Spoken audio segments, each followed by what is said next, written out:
Matutunan sa gupa gabi iba.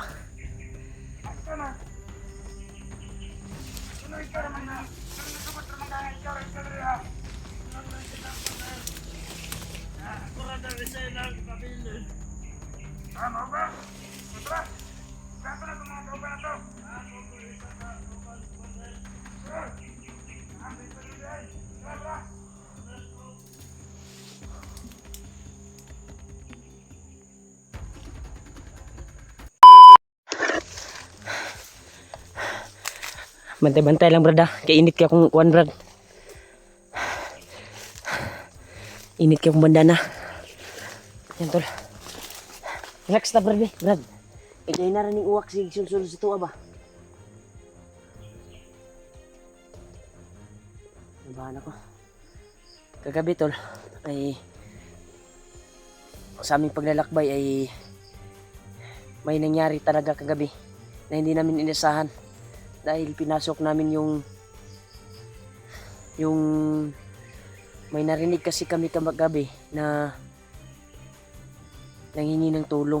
Isang batang binatilyo na sumigaw at aktual namin narinig. Kaya pinasok namin. Hindi namin inasahan ay bigla kaming sinugod at pinutukan. Yung ibang nagsugod sa amin ay pinapos namin. Muntik na nga kami nagkahiwalay ni Julio kagabi, pero pinagsikapan ko na hindi kami magkakahiwalay dahil si Julio ay umiba ng direksyon, kaya sinundan ko si Julio. Kaya muntik na talaga kami magkahiwalay, pero ginawa namin ang lahat upang hindi kami magkahiwalay. Di na sa pangyayari kagabi, Hulba, yung sigaw at humingi ng tulong na bata ay isa palang parating na trahedya sa atin kagabi. Muntik na tayong nagkahiwalay eh. Pero pinagsikapan talaga namin tol na hindi kami magkakahiwalay, kaya ngayon ay nagsama-sama pa rin kami. Grabe talaga tol yung pangyayari. Kaya dito kami nakakuan tol dahil grabe yung habulan namin kagabi at dito kami nakatakbo sa area na ito. Kaya nawala na yung kuan, yung bata na gusto naming i-rescue sana, pero kami yung muntik ng naambus. Grabe. Kaya pagdarasal niyo po kami tol sa aming mission at makita yung pamilya ni Re at asawa ni Re. Kaya sila Kuya Buds ay nag-message sa akin ay baka aakyat daw sila mamaya or bukas para hanapin yung pamilya ni Janry. Kaya sana ay magkita-kita kami dito sa area na ito dahil isa din sa misyon namin yan na tulungan namin si Janry. At lalo na sana makita namin sila Pidot at Julius dito sa area na ito, dahil may nag-comment talaga sa amin na nasa malapit lang daw yung mga kasamahan namin. Kaya yung narinig naming putukan kagabi din ay iwan ko ba kung mga kasamahan namin yun, kasi may nangyari talaga sa amin kagabi. Bago yung nangyari na muntik kaming naambos ay pagka tiod-tiod ay may narinig kaming putukan, pero mahina na yung kuha namin, yung putok na narinig namin. Sure ako na malayo yung nagputukan. Iwan ko ba kung sino yung mga vlogger na nakalaban ng mga bandido. Grabe. Alas 12 ng gabi ay doon nangyayari yung kwando. Muntik na kaming naambos kasi pinasok namin yung narinig namin na bata at nangingi ng tulong.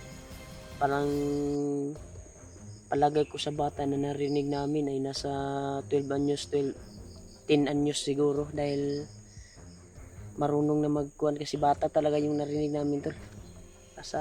May edad na bata. Sa 8 guro, ganyan. Yung kabalo na mo, kabalo na sa mo istorya ba. Naghingi talaga ng tulong. Kaya pinasok namin, muntik na kami. Kaya maraming salamat talaga tol sa pagdarasal niyo po. Pagmamahal sa amin. Siyempre nagpapasalamat po ako. Walang sawang suporta niyo po. At palagi kayong nakaagapay sa bawat video ko. Kahit nasa critical kami na area, ay pinagdasal niyo pa rin kami upang makaligtas sa mga bandido na masasamang tao. Grabe talaga to si Bagnot. Hindi maawa sa asawa ni Kuan. Iwan ko ba kung saan na ngayon, dahil sa nakikita kong video doon sa last video nila Kuya Bats nung nasa bundok pa sila, ay si Bagnot ay hindi niya hawak yung pamilya ni Janre.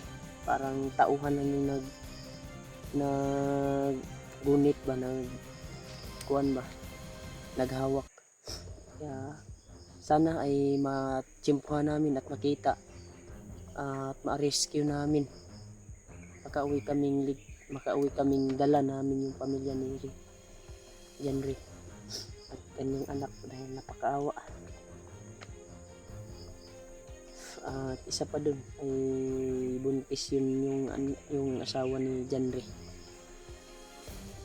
Isa din yan sa nalaman ko na nung nagsabi si Janre nung tagal na yun, pero buntis daw yung kuha ni Janre. May nagsabi ng mga supporters, kawawa, baka badyakan ng mga bandido ba. Tabrad, may tabrad. Kaya patuloy pa rin kami upang makatulong sa mga kasamahan namin. Dahil ito palagi, bawat nilakaran kailangan naka-advance yung paningin mo sa isipan para hindi tayo manahan. Sa gabi ay naunahan talaga kami sa sobrang dilim na ambiyansa lang kami. Yun, na kuhan talaga kami. Tika na talaga. Butin lang nakakuha kami ng bala ng mga bandido yung napaslang namin kagabi. Kaya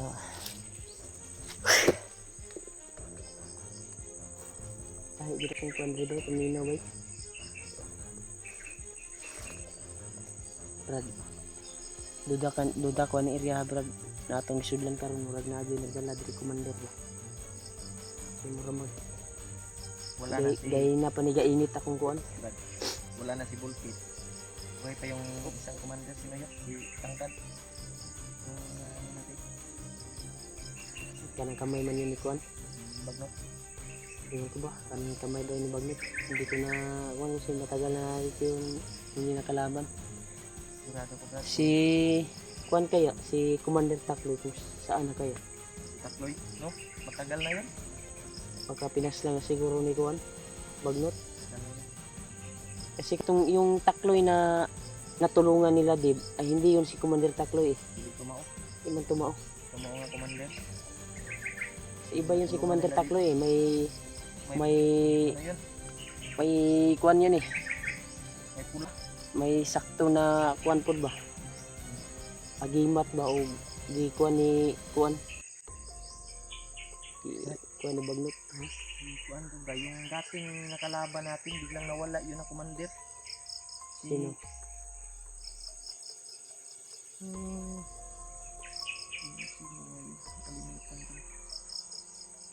Si Commander Uka. Si Uka ba? Wala na yun. Tagal na yun. Tagal na yun. Siya yung nakakuan. Kasi yung mga kuan, siya yung nag-trader brad. Sa mga tauhan ni kuan ba? Di ba kinalaban niya yung mga tauhan ni Commander Bagnot Oo. dahil gusto niya mo kuan siya og sarili niyang grupo. Yan. Lahat po to siya kuan bay. Lahat po to siya Gani. grupo. Gusto niya siya yung kuan, siya yung hahawak sa bundok. May sarili din siyang desisyon ba dahil nakuha niya yung espada ni Kilaw, di ba? Pero yung espada ni Kilaw dati ay ginamit ni Kilaw sa masasama. Yung espada pala ay galing pala yun kay Lolo Ambo dati at ninakaw ni Kilaw at ginamit sa masama. Ngayon, Hindi pala yun kakilaw talaga yung ito kakilaw, no?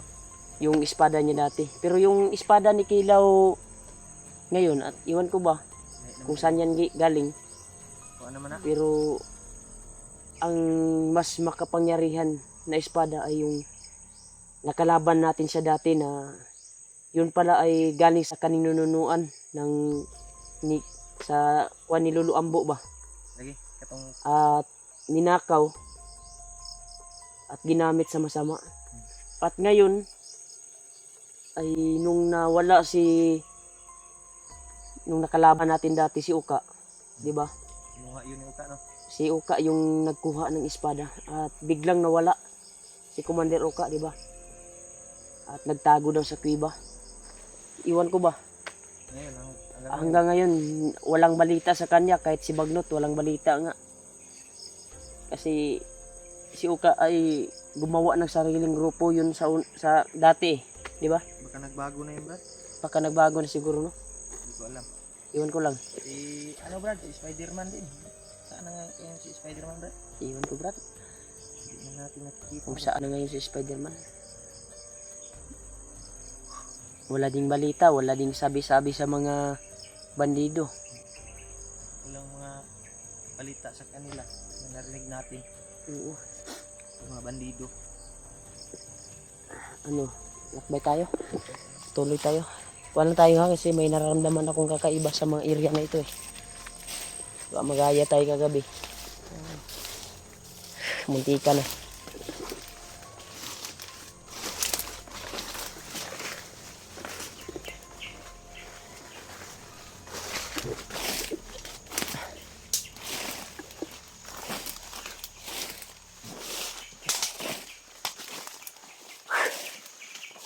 Grabe yung area dito tol. Napaka kuwan talaga. Napaka creepy yung area. Ang isa pa dito, kapag maabutan ka ng gabi, iwan ko ba kung bandido pa yung makakalaban mo dito, baka multo na.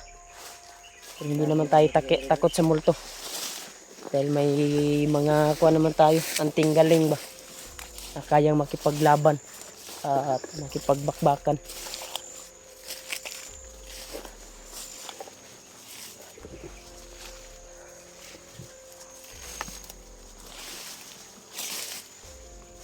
Limit man ako kung ano. Iba yung pakiramdam ko talaga dito to.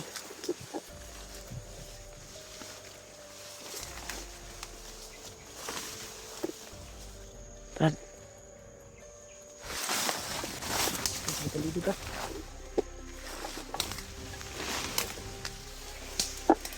Ay, kuwan, brad. Ay,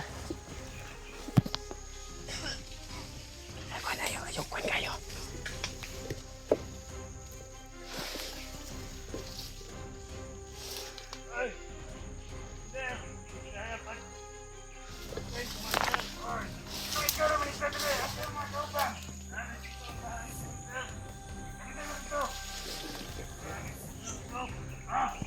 Mayo. Apa balita? Satu na to karon atong mga kauban. Ay nalabinag, bata. Naulag yun. Nadakpan suwang to lang nadakpan. Matuto na sa gupa gabi iba. Asa na? Ano ikaw naman na? Ano nasubot naman ka ikaw rin sa diri ah? Ako na daw isa lang ipabili. Ano ba? Tara. Saan na itong mga kauban na to?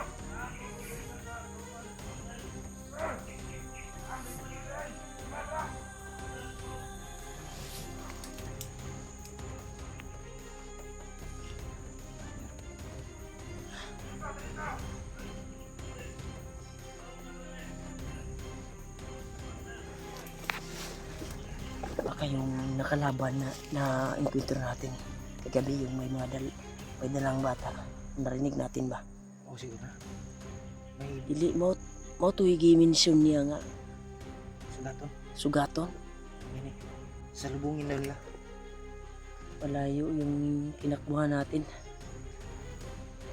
Malayo yung narating din natin doon. Yun parang sino kaya ang commander na yun? Sino kaya commander? Naklaro mo, hindi ko kasi naklaro masyado. Kita ko yung maskara pero hindi si Bagnot. Iba yung maskara niya. Hindi ko masyado makita dahil nagtago ako dito sa lamuna ito. Makita kayo. Wala na ako ni Kuwan kay murag ako paminaw ba. Na siya'y kakayahan na pangamoy ba? May pangamoy siya. May kakayahan siyang kayang amuyin yung mga kalaban. Kalaban. Yan, delikado yan. Amoy tayo. Pero Sundan may natin. inventro mo buta o Kuwan. Sa plano. Ha? Susundan natin, Brad. Dahil susunduin daw na nila yung may dalang bihag. Dalawa daw yung bihag daw na bata pero yung isa nakatakas. Kuwan din mo rin. Hindi ko marinig siya sabi eh. Yung sinabi nila eh. Dito, Brad. Dito. Ito sila nagagaling mo.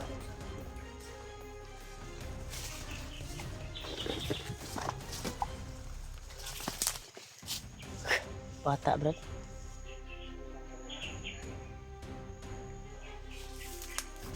Brad.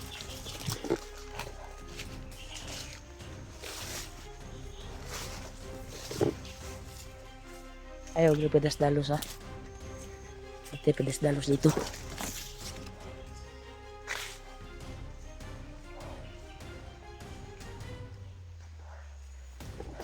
Terima kasih.